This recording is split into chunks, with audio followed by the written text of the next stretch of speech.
Ini adalah makam periode abad ke-15. Secara umum ditemukan ada beberapa tokoh yang memiliki tipologi seperti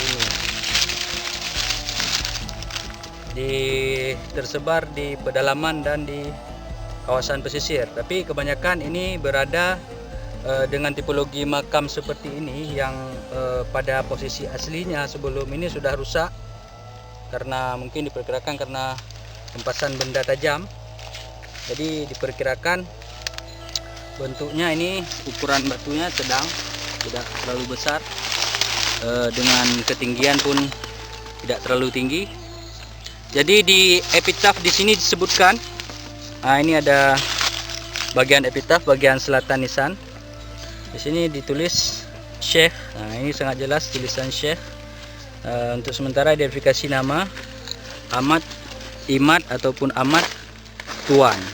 Jadi Syekh Imad Tuan atau Ahmad Tuan. Jadi untuk sementara mungkin yang digelar dengan Syekh yang pernah kita temukan yaitu yang tertua, yang paling tua, yaitu yang pernah kita identifikasi yaitu berada di Kecamatan Simpang Kramat, yaitu tepatnya di Kampung Lepa. Itu ada nama yang digelar dengan Syekh mungkin yang terawal yang pernah kita temukan identifikasi di tinggalan sejarah Sumatera yang bernama Syekh Muhammad bin Syekh Ahmad.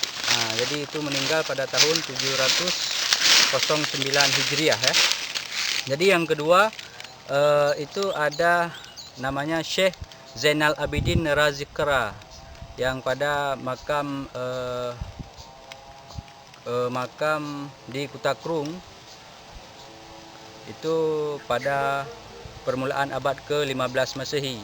Kemudian ada lagi yang dinamakan dengan Syekh Salih Ahmad ataupun Syekh As-Salih Ahmad lengkap pada epitafnya, yang meninggal pada bulan Jumadil Awal pada tahun 915 Hijriah. Jadi mungkin ini adalah Syekh selanjutnya yang pernah kita dokumentasikan, tapi kondisinya sekarang sangat kita khawatirkan dengan keadaannya, karena dalam kunjungan kita yang dulu itu makam di sini, sebaran makamnya sangat banyak, ada 2 komplek besar di sini dalam areal ini. Jadi sekarang cuma kita bisa melihat di komplek yang satu ini mungkin cuma ada ini makam Syekh Imad Tuan, kemudian ada makam lagi di sini. Di sini tidak ada epitaf. Mungkin cuma tinggal bersisa cuma 2 makam lagi yang ada di sini. Jadi ini kondisi yang sangat kita sayangkan. Isi kepalanya. Jadi kondisinya pun waktu kunjungan kita pertama dahulu itu masih utuh. Sekarang pun sudah tersisa setengah, bahkan bagian atasnya ataupun sayapnya sudah tidak bisa kita temukan lagi di sini. Di sini ada 3 baris tulisan. Ada 3 baris tulisan yang untuk sementara bisa kita baca di bagian tengahnya. Ini kalau benar tulisannya alif min fa waw nun.